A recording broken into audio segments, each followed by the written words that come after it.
Akkam jirtu kabajamoota fi jaalatamtoota hordoftoota biiftuu Oroo bakkuma jirtanitti nageenyi keenya kan kabajaatiif kan jaalala isin haa ga'u isin hin jenne ta'an suuraan oduu sa'a kana qabannee dhiyaannee jirra. Hangaruma sagantaa kanaatti nu wajji turaan affeerraa kenna kun biiftuu Oroodha keessan jajjabeeffadha laayik sheer godhuu hin dagatina.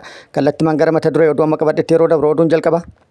Magaalaan Dirree Dawaa seeranis seenanis teessuma lafaatinis marfama isiitinis baay'ina uummataatinis tan Oromooti jedhamtee jirti. Dabalata odeeffannoo kanaa qabadhee jira. Oduun itti aanu oduu oolmaa Oromiyaati. Oduu oolmaa Oromiyaatti lolli loltoota mootummaatiif waraana bilisummaa Oromoo gidduutti Oromiyaa bakkoota garaagaraatti deemaa jiru akkuma itti fufetti jira. Waraanni bilisummaa Oromoo tibbana fufteedhaan bakkoota garaagaraatti haleellaa loltoota mootummaa irratti raawwataa tureen miidhaa guddaa dhaqqabsiisuun injifannoo argatu beeksisee jira. Mootummaan gama isaati opereeshinii bal'aa gaggeessaa jiraachuun milkaa'aa jiraachuu beeksisee jira. Dabalata odeeffannoo kanallee qaba. Oduu biyya alaatiin oduu dinqisiisaadha. Namni koomaandara Alqaa'idaati jedhamuun barbaadamaa ture. Nama isa qabeef immoo doolaara miliyoona 10 ramadamee ture. Yeroo ammaa kana pirezidaantii biyya tokkoo ta'uudhaan White House akka daawwatu affeerran taasifameefii jira. Dabalata odeeffannoo kanaa qaba. Odeeffannoo kanaa fi kan biroollee qabadhee jira. Guutuu odeeffannoo wajjin isin wajji ka turu ani Bariisoo Ganamotti guutuun oduu akka itti aanu kanatti wal duraa duuban isiniif dhiyaata. Magaalaan Dirree Dawaa seeranis seenanis teessuma lafaatinis marfata isiitinis baay'ina uummataatinis tan Oromootii fi tan Oromiyaati jedhu uummanni Oromoo kutaalee Oromiyaa garaagaraa. Kuni ta'ee osoo jiru tibbana muummichi ministeera Itoophiyaa Abiyyi Ahmad dhugaa jirtu tana ifoomsuun Dirree Dawaan tan Oromootii fi kutaa Oromiyaa ta'uu ibsee ture. Haasaa muummichi ministeeraa taasise kana wal qabate lammiileen naannoo Somaalee muummichi ministeera Itoophiyaa dubbii dubbate kan dogongoraati jechuudhaan dhiifama gaafatuu qaba jechuudhaan duula bal'aa bananii jiru. Kanaan wal qabate hawaasni Oromoo kutaalee Oromiyaa garaagaraa dhugaa jirtu jallisuun Dirree Dawaan tan eenyu akka taate osoo beekan duula gaggeessuun uummata naannoo Somaalee kun immoo baay'ee kan nama gaddisiisu jechuudhaan yaada kennanii jiru. Dirree Dawaa miti magaalaan Jijjigaatu teessuma isiitiin marfata isiitiin naannoo Oromiyaatiin kan marfamtee fi tan Oromoo akka turte. Yeroo mootummaa ce'umsaatti wayyaaneen magaalaa Jijjigaa yeroodhaaf magaalaa guddoo naannoo Somaalee akka taatu murteessanii ture. Yeroodhaaf jedhamte guutumaan guututti naannoo Somaalee jala galuudhaan Oromiyaa jala baatee jirti. Oromoon magaalaa Jijjigaatu mormatuu akka qabu itti dhiisee yeroo ammaa kana magaalaa biroo isa harka jirtuyyuu yookaan tan isaa kan taate itti mormuun kun roorroo daangaa dabree fi akkasumas ija baasee jechuudhaan hedduun yaada kennanii jiru. Marfata lafaatiin magaalaan Dirree Dawaa naannoo Oromiyaa keessatti argamti. Baay'ina uummataatiin lakkoofsa bara 1987 taasifameen uummanni Oromoo parsantii 48, uummanni Somaalee parsantii 13.9, uummanni Amaaraa parsantii 27.7, sabaaf sablammoonni biroo parsantii 4 fi sanii gadi uummata Oromootii fi uummata Somaalee gidduu kan jiru parsantii 48 fi parsantii 13.9 gidduu garaagarummaa jiru madaaluun murteessuun waan nama dhibuu miti. Dhugaan kunii fi qabatamni jiru kun osoo jiru magaalaa Dirree Dawaa irratti duulli akka banamu kan taasise shira mootummaan uummata Oromoo irratti shiraa turee fi akkasumas dadhabbina hooggantoota naannoo Oromiyaa kan turanidha jedhamee jira. Dadhabbinni hooggantoota mootummaa naannoo Oromiyaa inni guddaan mirga uummanni Oromoo magaalaa Dirree Dawaa irratti qabu kabachiisuu caalaa mirga uummataa dabarsanii saba biraatiif kennuudha jedhamee jira. Ammas shirri hooggantoota naannoo Oromiyaa kun akkuma itti fufetti jira. Yeroo magaalaan Dirree Dawaa kan Oromoo ta'uu osoo beekan duulli bal'aan irratti raawwatamu cal'isanii ilaaluun daangaan naannoo Oromiyaa yeroo saamamutti cal'isanii ilaaluun ammallee shirri hamaan hooggantoota naannoo Oromiyaa xaxan akka cal'isan kan isaan lugaame kan isaan taasisedha jedhamee jira. Gara biraatiin immoo xiinxaltoota fi hayyoonni siyaasa Oromoo haasaa muummichi ministeera magaalaa Dirree Dawaatiin wal qabatee tibbana taasise ija shakkiitti ilaalanii jiru. Dhimmichi diraamaadha, ajandaadha jechuudhaan hedduun yaada itti kennanii jiru. Jawaar Mohaammed dabalatee qaamonni garaagaraa yaada kennaniin haasaan muummichi ministeeraa magaalaa Dirree Dawaatiin wal qabsiisee tibbana taasise uummata Oromootii fi uummata Somaalee gidduutti walitti bu'iinsa uumuuf yaadameeti jechuudhaan komii dhiyeessanii jiru. Ragaan kanaa immoo hidhattoota naannoo Somaalee waggootaaf naannoo Oromiyaa daangaa cabsanii seenuun uummata nagaa irratti haleellaa raawwatan cal'isanii ilaalaa turan. Ammas rakkoon kun itti fufee jira. Rakkoo kanaasis furmaata osoo hin kaayin kallattii kanaan milkaa'inni dhabamnaan dhimma magaalaa Dirree Dawaa akka ajandaatti gadi hin dhufan jechuudhaan hedduun yaada kennanii jiru. Oduun itti aanu kun oduu rifaasisaa fi akkaan miira nama tokkodha. Oduu ammeedha. Dargaggoonni yookaan lammiileen Itoophiyaa kuma hedduun lakkaa'aman daangaa Yaman irratti ugguramanii argamuun beekamee jira. Akka odeeffannoo maddeen garaagaraa irraa ba'an agarsiisanitti lammiileen Itoophiyaa yookaan dargaggoonni Itoophiyaa biyya isaanii irraa baqatanii daangaa Yaman irratti danqaman kunneen lakkoofsi isaanii hanga 10,000 ga'uu danda'a kan jedhame yoo ta'u, gara biraatiin immoo hanga 50,000 ga'uu danda'a. Odeeffannoon jedhu gara madda biraa irraallee bahee jira. Odeeffannoo kanaan wal qabatee addunyaan lammiilee Itoophiyaa kuma hedduun lakkaa'aman daangaa Yaman irratti danqamuu isaanii kana arguun rifaatuu keessa galuulleen dhagahamee jira. Dargaggoonni rakkoo kanaaf saaxilaman kunneen dargaggoota biyya isaanii irraa rakkoolee garaagaraatiin baqatan, rakkoo nageenyaa akkasumas rakkoo qaala'insa jireenyaatii fi hiyyummaan hammaachuu jalaa baqachuudhaan of jijjiiruuf warroota biyyaa ba'anii jedhamee jira. Sababni danqamuun lammiilee Itoophiyaa kun inni guddaan lammiileen Itoophiyaa sabaan Oromoo hin ta'in sadii saamicha lammiilee Yaman irratti raawwataniin wal qabatee tarkaanfii humni biyyattii fudhateen akka ta'e beekamee jira. Lakkoofsi lammiilee danqamanii kun hin beekamne yookaan hin mirkanoofne. Maddeen odeeffannoo biroo 3,000 hanga 5,000 ta'uu danda'u jedhaa jiru. Ta'ullee lammiileen kunneen haala baay'ee yaachisaa keessa jirra. Sagalee nu ta'a jechuudhaan dhaamatanii jiruun qaamonni dhimmi ilaallatu sagalee ta'uudhaan lammiilee kanaaf dirmadhaa jennee jirra. Oduun itti aanu oduu oolmaa Oromiyaati. Oduu oolmaa Oromiyaati. Lolli loltoota mootummaatii fi waraana bilisummaa Oromoo gidduutti Oromiyaa zoonilee hedduu keessatti godinaalee fi akkasumas aanaalee garaagaraa keessatti deemaa jiru cimee itti fufee jira.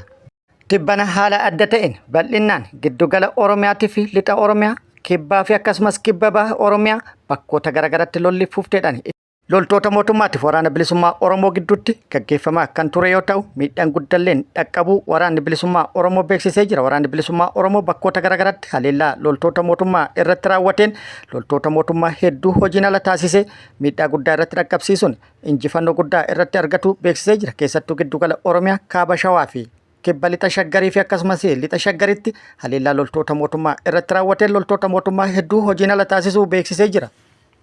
Haaluma kanaan waraanni bilisummaa Oromoo zoonii lixa Oromiyaa qeellam Wallaggaa aanaa Daallee sadii naannoo magaalaa Haroo Sabbuu jedhamutti haleellaa loltoota mootummaa irratti raawwateen miidhaa guddaa dhaqqabsiisuun injifannoo argadhe jedhee jira. Naannoo magaalaa Haroo Sabbuu iddoo addaa Immoo jedhamutti guyyaa kaleessa Sadaasa 3/2025 haleellaa loltoota mootummaa irratti raawwateen loltoota mootummaa hedduu addunyaa kanarraa godaansee hedduu madeessuun miidhaa guddaa irratti dhaqqabsiisuun injifannoo irratti argadhe jedhee jira. Haleellaa raawwate kanaan Inispeektarri tokkos warroota godaanan keessa ooluu waraanni bilisummaa Oromoo beeksisee jira.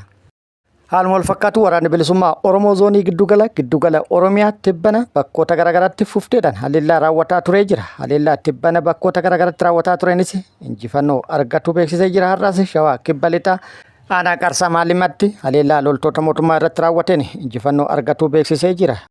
Lola tibbana kaaba Shawaa aanaa Yaayyaa Gullalleetti gaggeeffame irratti loltoonni mootummaa hedduun miidhamuu isiniif gabaafnee turre. Yoo xiqqaate loltoonni mootummaa 120 ol addunyaa kanarraa kan godaansifaman yoo ta'u, kaabinoonni 4 keessa ooluun beekamee jira. Hoogganaa paartii badhaadhina aanichaa akkasumas kaabinoonni 3 walumaa galatti kaabinoonni 4 addunyaa kanarraa godaanuun beekamee jira. Kun immoo rifaatuu guddaa keessoo paartii badhaadhinaatitti uumuun beekamee jira.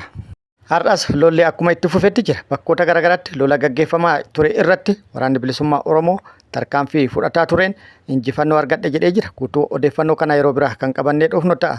Mootummaan gama isaatti Oromiyaa bakkoota garaagaraatti oopereeshinii gaggeessaa jiru itti fufee jira. Kibba lixa Shaggar aanonni hedduun haleellaa tibbana waraanni bilisummaa Oromoo irratti raawwatee wal qabsiisanii guyyaa 2 marii irra turanii jiru. Guyyaa 2 marii irra turaniin hanga onkoloolessa 30tti waraana bilisummaa Oromoo aanaalee isaanii keessaa baasuuf murteeffatanii walii galanii jiru. Haaluma wal fakkaatuun lixa Shaggarii fi kaaba Shaggaritti waraanni mootummaa waraana bilisummaa Oromoo dhabamsiisuuf qindaawaa jiraachuunis beekamee jira. Oduu gara biraatti miseensonni raayyaa ittisa biyyaa mooraa waraana mootummaa gadhiisuudhaan gara mooraa waraana bilisummaa Oromoo dhufuu itti fufanii jiru. Haaluma kanaan godina Walloo aanaa Baatee irraa miseensonni raayyaa ittisa biyyaa 3 hidhannoo guutuu wajjin gara mooraa waraana bilisummaa Oromoo dhufu waraanni bilisummaa Oromoo beeksisee jira. Nama isa qabeef doolaarri miliyoona 10 ramadameefii kan ture yeroo ammaa kana pirezidaantii ta'uudhaan White House akka daawwatu affeerriin taasifameefii jira. Associated Press bulchiinsa Trump irraa odeeffannoo argadhe jechuudhaan gabaasa tamsaaseen pirezidaantiin Sooriyaa Ahmad Al-Sharaa torban tokko booda gara Ameerikaatti imaluun White House ni daawwata jechuudhaan gabaasee jira. Pirezidaantiin Sooriyaa seenaa keessatti yeroo jalqabaaf White House'itti daawwannaa taasisuun pirezidaantii Ameerikaa Doonaald Tiraamp wajjin ni mari'atu jedhamee jira. Pirezidaantiin Sooriyaa amma Alshaaraan sirna bulchiinsa maatii Asaadiin waggaa 50 guute buusuudhaan erga aangootti dhufe bara darbe baatii caamsaa keessa Saawud Arabiyaatti Tiraamp wajjin wal arganii mari'achuun isaanii kan yaadatamudha.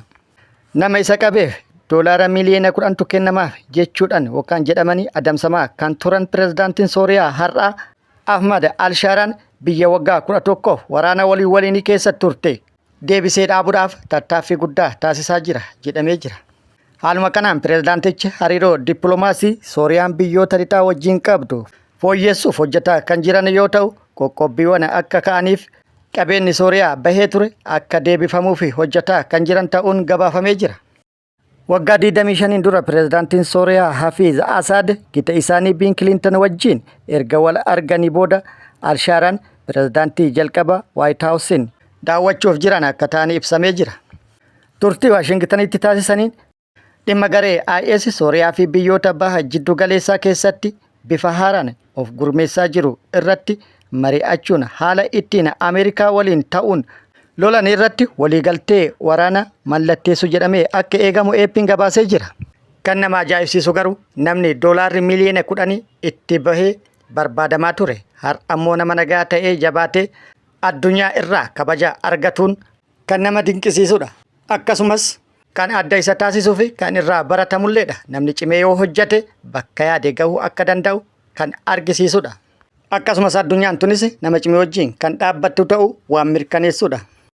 Oduun itti aanu pirezidaantiin Taanzaaniyaa Saamiyaa Suhuluu filannoo pirezidaantummaa mo'achuu kan labsatan har'a masaraa mootummaatti sirna kakuu raawwatanii jiru.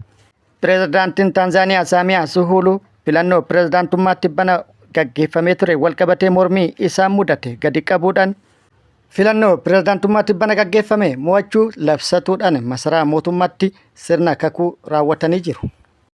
Gara biraatiin immoo paartileen mormituu biyyattii ammas haalli kan tasgabbaa'in akka ta'ee fi namoota hedduu irratti ajjechaa raawwataa jiraachuu akeekkachiisaa jiru.